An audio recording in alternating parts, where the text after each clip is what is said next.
Bismillahirrahmanirrahim. Assalamualaikum warahmatullahi wabarakatuh. Perkenalkan, nama saya Darwis.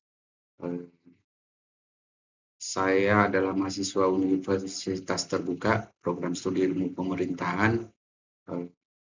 Video ini saya buat dalam rangka memenuhi tugas 3 pada mata kuliah manajemen pelayanan publik. Tema yang saya ambil adalah analisis permasalahan pelayanan publik di daerah pada Dinas Kependudukan dan Pencatatan Sipil.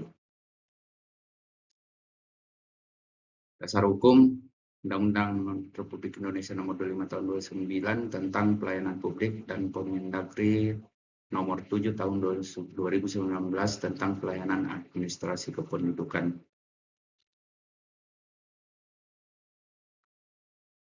Identifikasi dan dampak permasalahan. Setelah saya identifikasi menurut judul saya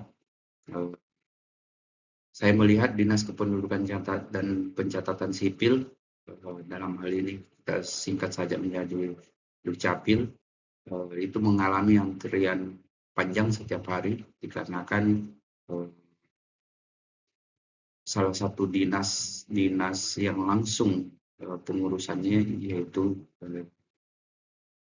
Dukcapil ini, sehingga menyebabkan terjadi keterlambatan pelayanan publik di daerah, dan juga menyebabkan juga menurunnya kepercayaan publik terhadap kinerja Dukcapil sebagai lembaga pelayanan dasar pemerintah. Dalam teori SERQUAL, kualitas pelayanan publik diukur dari 5 dimensi, ada tangible, reliability, responsiveness, assurance, dan empathy. Dalam tema saya ini ada dua dimensi yang masuk kategorinya, yaitu reliability dan responsiveness. Lanjut, solusi yang dapat saya tawarkan pada tema kali ini yaitu membangun sistem pelayanan terpadu berbasis digital dengan aplikasi. Jadi kita membuat aplikasi ini nantinya ada menu-menu di dalamnya, menu KTP misalkan. Saya mau ingin mengubah data di KTP, maka saya buatlah masuklah di aplikasi dengan cara daftar atau login. Setelah itu saya memilih menu KTP, terus perubahan data. Setelah itu saya uploadlah persyaratan yang diperlukan, termasuk dengan keterangan dari desa, formulir dari desa, dan setelah itu Dukcapil proses datanya.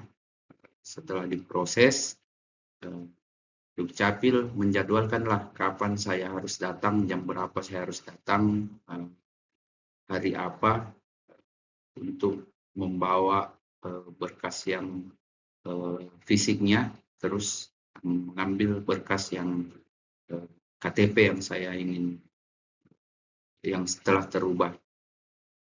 Kenapa? Dengan membuat aplikasi ini, kita bisa menempatkan masyarakat sebagai pusat pelayanan atau citizen oriented service. Terus solusi yang kedua yaitu peningkatan kompetensi pegawai perlu dilakukan melalui pelatihan pelayanan prima. Dan ini juga perlu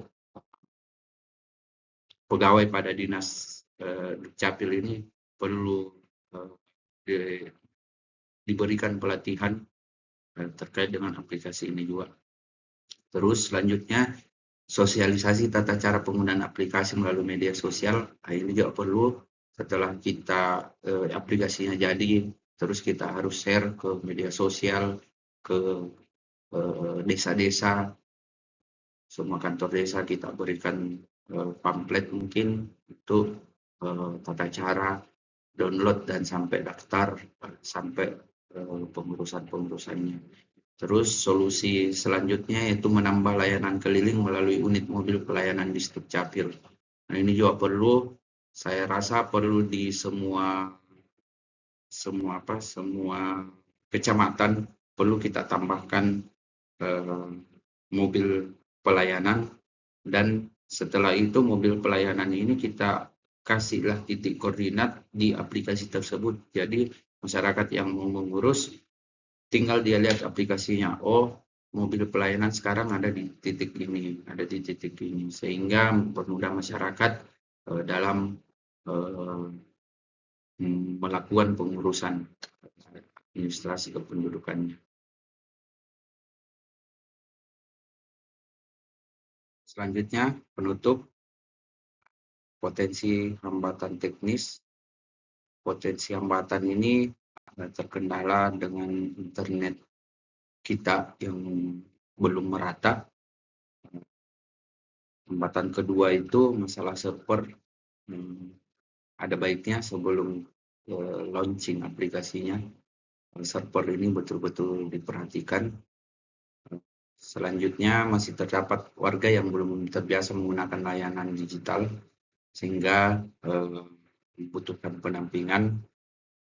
Harapan saya, dengan pelaksanaan yang konsisten, solusi ini dapat mempercepat proses administrasi, meningkatkan kepastian layanan, meningkatkan transparansi, serta memulihkan kepercayaan masyarakat terhadap pemerintah sebagai penyedia pelayanan publik.